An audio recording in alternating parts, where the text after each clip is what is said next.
Hello everyone, I'm Brian. Today I'm writing to Western versus Indian philosophy. Who holds the key to true freedom? Acharya 2024. Well, this is pretty easy. I would say Indian philosophy or Eastern philosophy because it's a liberation of yourself and greed and attachment. I mean, attachment alone. Now, mind you, I guess for people who don't quite understand, attachment doesn't mean not caring. It's just attachment to things. How to put it? So you don't suffer from it. You understand, you still care, but you don't suffer from those things. That's how I like to picture Advaita Vedanta as detachment from suffering in a lot of sense. It's not necessarily careless, even though it does seem like it. A very interesting follower, I guess, said that if you want to be successful in life, Western philosophy is good. If you want to be successful in yourself or external success, Western philosophy. Internal success, Eastern philosophy. I was like, yeah, that's not a bad way of looking at that. And I do believe that to be true. You need a little bit of both.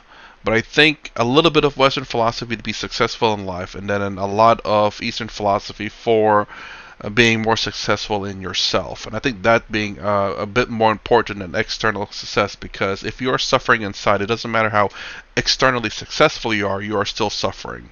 So being a little bit Western successful is good because at least you're providing for yourself and your family. That's great. That's all you really need. So you don't need a lot of Western philosophy. Eastern philosophy, on the other hand, you probably need quite a bit of because that can be very difficult to handle. Handling yourself, your ego, your wants and desires, your all these things, all these, how a lot of people today are suffering because they look at social media and say, man, I wish my life was like that. Oh, I want that. I need to be like that. My birthday needs to be like that, kind of deal. And they're comparing their life to some rich person out there who's going to, I don't know, Mumbai or Key West or Miami and partying like crazy, and having this extravagant birthday and getting like a stupid expensive car or purse or whatever else. And it's like, man, I wish that was my life, kind of deal. And now they're depressed because that's not how they see their life. They don't see the value of their family throwing them a birthday party. It's like, what is this garbage compared to what I see on social media?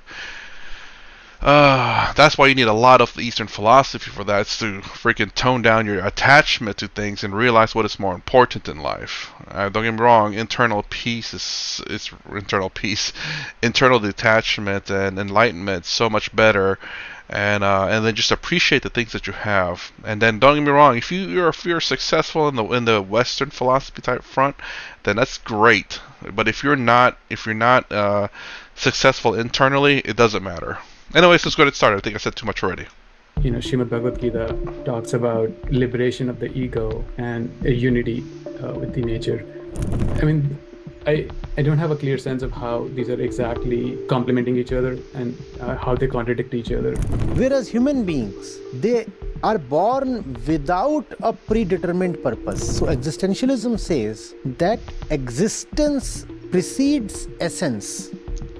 Now the nihilist would step in and say, life is for nothing. The absurdist would come and say, it is impossible to reconcile a purposeful human being with a purposeless universe.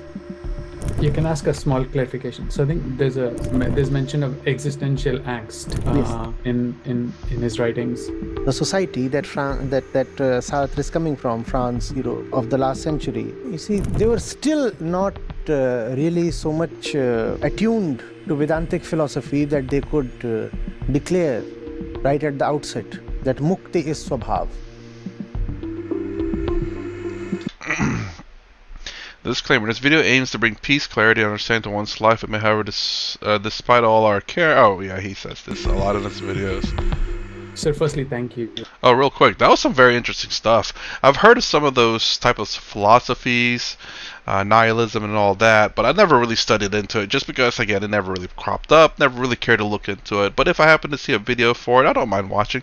I love to learn, but I'm not going to go out of my way per se to go look it up. But if it happens to be something that's easy to consume and I can do it while doing other things or do it whenever it's convenient, then I will. I'm again, I'm not attaching myself to like I got to learn this now, but if it comes my way, why not? For the Satru. You mentioned that if you exist, you have to fret about the future, and you often also mention Sartre, who talks of existential philosophy, which put radical emphasis on personal freedom, and is assuming that is in the context of the present moment. And his words are, "Man is condemned to be free," and I think with that brings an existential angst. While on the other hand, Srimad Bhagavad Gita talks about liberation of the ego and a unity with the nature.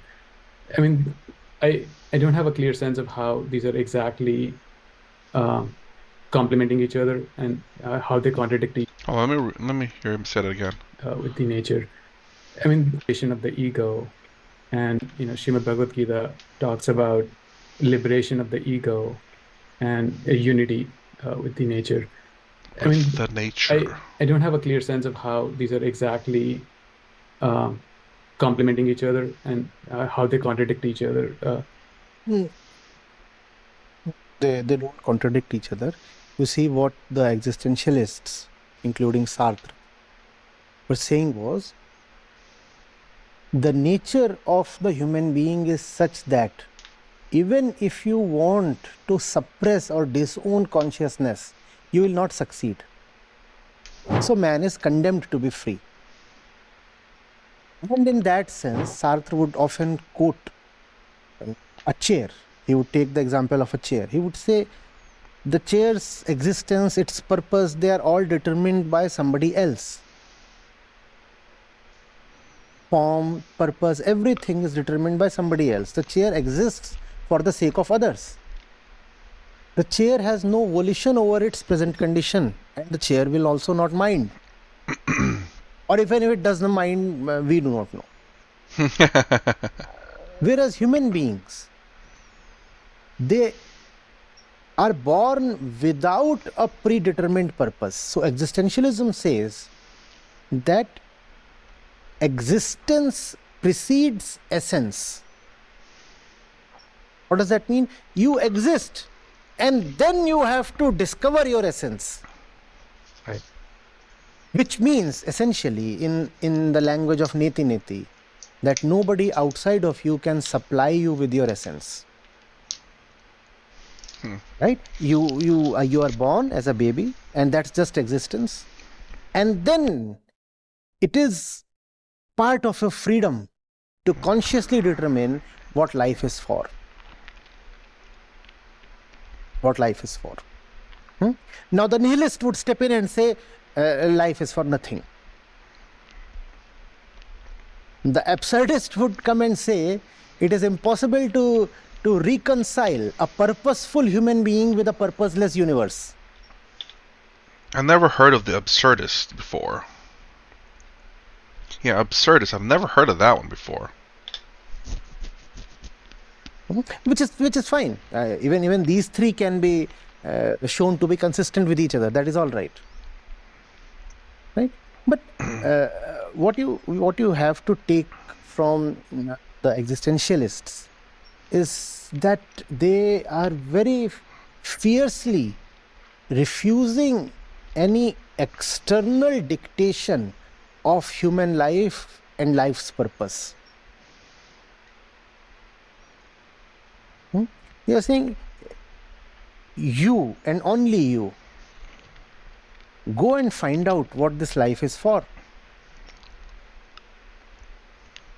Your essence has to come from you, not from an external source. You can ask a small clarification. So I think there's mention of existential angst. Yes. in his writings. And so that, I guess, can come from, even choosing to operate from an internal compass. And but I guess from what I understood in the words today, and in otherwise also, that there is less or almost no existential angst, I think, when you choose to submit to. Your nature is to be free. And the society you are born in, the family, the education system, the economic system, they are commanding you all the time to follow, to serve, to just beat the common path. That's angst. In general, there is nothing around you to whisper in your ears that liberation is possible, and that's angst. Our external situations are never in sync with our inner natural demand. The society that Sartre is coming from, France, Europe, of the last century, you see, they were still not really so much attuned to Vedantic philosophy that they could declare right at the outset that mukti is swabhav. Right?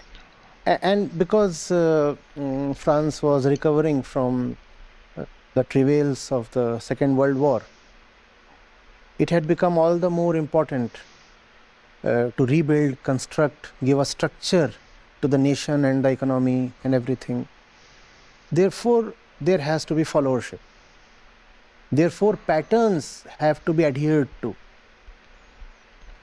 And none of that can ever be in harmony with your inner nature to never follow any pattern or any dictum.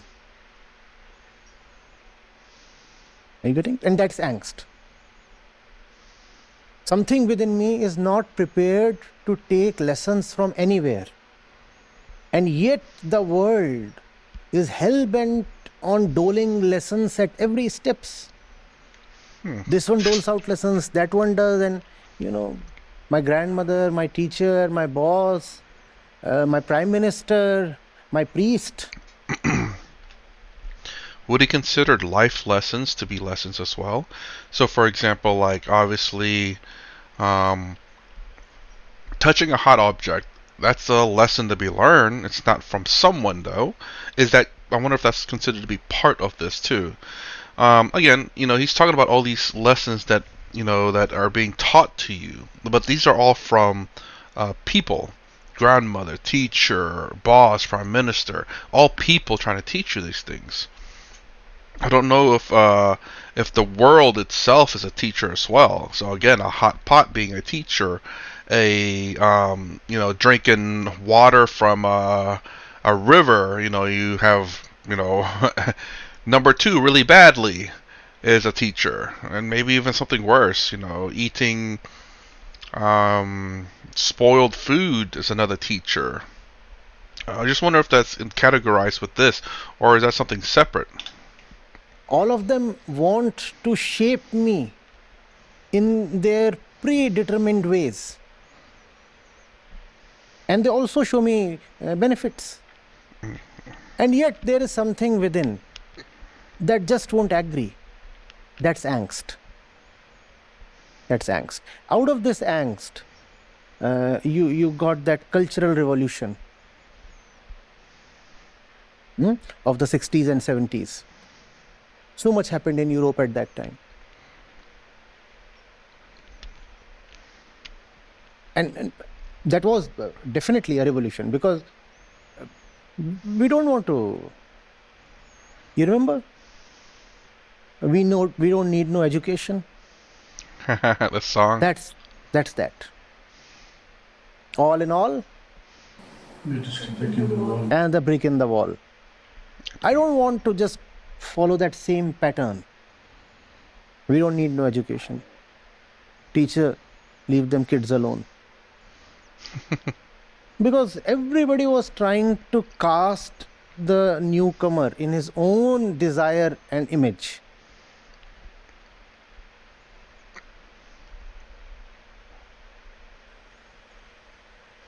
Yeah, I think this makes a lot of sense. I think so.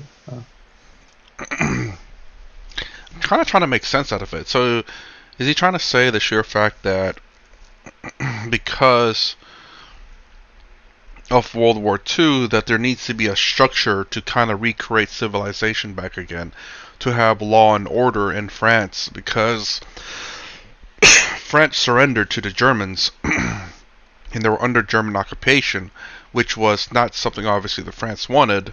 Um, but there was nothing governing France at the time. So once the Germans lost and Germany pulled out, there was no governance over France anymore. So they kind of need people to get into a structure to rebuild civilization in France. So there's this heavy message to kind of fall in line with everything else until structure is reborn. And then he's talking about that song, "We don't need no education." I guess it's a rebellion to that, because it's so indoctrinated. Well, I don't want to say indoctrinated, but perhaps pushed very strongly because of the rebuilding of France and probably any other kind of culture out there that has his government destroyed, or maybe who's trying to build to become a country, where you have this group of people trying to build structure and they're pushing that idea so hard that people become to rebel against it. And this is where that angst comes from. If I'm understanding it correctly, let me know. But that's how I perceive it so far. But I'm still not understanding. I guess the key to true freedom, is this rebellious nature against social structures. Okay, maybe I see a little bit there. Well, I have a related question, but I don't want to take time from other people. So maybe I can You may ask. continue, please. Everybody will benefit. So I think there's an idea from 10 years or maybe 20 years ago from simulated reality, that we are living in a simulated reality, by Nick Bostrom. Ooh. And he proposes three options in his paper. I don't exactly remember the option, but the conclusion was that there's an external agent that is controlling us, and I mean that could be seen analogous to us submitting to truth in some way, and liberation of the ego. But I don't know if there's any value in actually having all these different ways of thinking, us being in a simulation, and it challenges the concept of free will in some way. So I guess the question really is there value in trying to uh, meld all these theories into one theory, or treat them as a very separate. System is not really about sifting through the various theories or even trying to regularize or harmonize them. All spirituality begins from a single point, the point of suffering. If I am all right, joyful, being in a simulated world, then I don't need to challenge it. Problem is not whether or not all this is virtual, simulated, real, fake, determined by somebody else. Is it a proxy life I'm living? All that is not really the central question. The central question is, am I all right? Yeah, I think so. The reason I said it is because you mentioned to see sabko ek dekho. I think in other words, is try to see things as unity, see diversity as a common expression of something more more beautiful, more common. So I think in that spirit, I try to put this forward. But yes, I think I totally hear what you're saying. Thank you. Welcome. Okay, so I agree with Acharya here because I mean this is kind of how I live my life. Again, like I've said about anytime there's something that comes up in your life, there's two things you can do. What are those two things? You can do something about it, or you don't do anything about it. So the question comes up: can you do anything about it? No. Then don't bother asking the question. There's nothing you can do about it, so therefore don't. Now, mind you, being the truest form that you literally cannot do anything about it. There's a plane crashing. Can you do anything about it? No. Then you don't. It's like you can't worry. Crying's not going to help. Being sad's not going to be help. All these things aren't going to help. If you can fly up there and help the plane get up airborne and land it down, then you can do something about it. But outside of that, there's nothing you can do. Next thing, your friend needs a ride. Can you do something about that? You're free. You have nothing else to do. You have a car. You have full tank of gas. You can do something about it or not do something about it. You have a choice. Let's pick the easier one. Let's not do something about it. So then you don't. You can if you want to, but you choose not to. So don't worry about anything else. You have made the decision not to do anything about it. But you must accept the consequences of your decision. You have to understand the consequences of your decision. And if you're okay with that, then you have to be okay with whatever comes up. Let's say you choose the first one. You do something about it. You go pick him up and drive him wherever he needs to go. You have made that decision to do that for that friend. Because you can do something about it and you choose to do something about it. So this kind of goes along the line with what I was saying towards the end there, where it doesn't matter of things that you cannot control. You have to be okay with whatever you can control, in a sense. So whether we live in a simulation world or not, you can't control that, so don't worry about it. What you can control is your own happiness. It's similar. So, again, if you can control the simulation, well, that changes things then. But the case, more than likely, is you cannot control the simulation. So if you cannot do anything about changing the simulation, then I wouldn't worry about it. What you can do in the simulation is control your actions, control your emotions and stuff, control your happiness or sadness or suffering. So that's what you need to focus on. It's what you can control. So in decision making, your own life, people around you, things around you, those things you can make a change and effort on. And it's up to you whether you do or do not. But when you do not or when you do, either way, you have to accept the consequences of those actions. So whenever you choose to do or do not do something, make sure you make the wisest choice possible.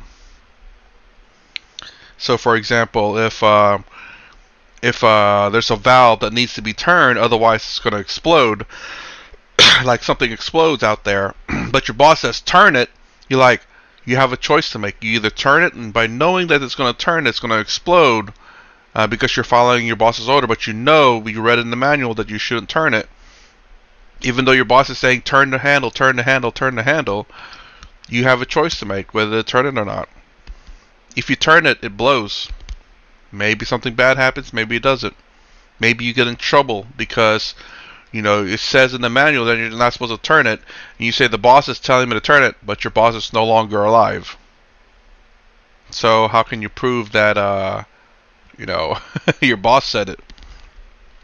Or you disobey your boss, and you don't turn it. Well, then nothing happens. And your boss is like, why didn't you turn it when I asked you to?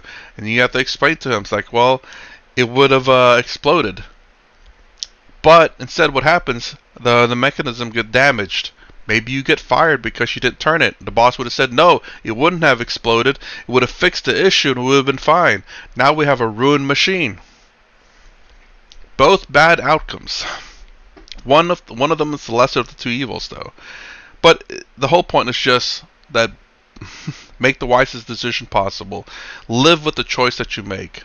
Be okay with the choice that you're making. Make sure that it is again, like I said, the wisest choice possible. You're not always going to have that in hand. It's not always going to come easy. But you have to be able to live with the choice that you make. And I think overall you'll be happy if you do. Especially if you make the wisest choice possible. Understand that sometimes you have to make a choice that you don't have all the information on, but you do it the best you can. And then if it turns out wrong, just know that you did the best that you can. If you were genuine about it, genuinely you made the best choice possible. You cannot, I don't think you can really be sad or suffer from the choices you make if you're genuinely truthful with the choices that you make. I'm not saying it's 100% bulletproof, but I think overall you will be more happy than sad. As long as you realize that again. So again, pretty similar to what he said. Don't worry about the things that you can't change. Worry about the things that you can, in a lot of sense. So that's my reaction to Western versus Indian philosophy. Who holds the key to true freedom? If you like my content, please consider subscribing. Thumbs up the sign down below. Thanks for watching. I will see you in the next vid.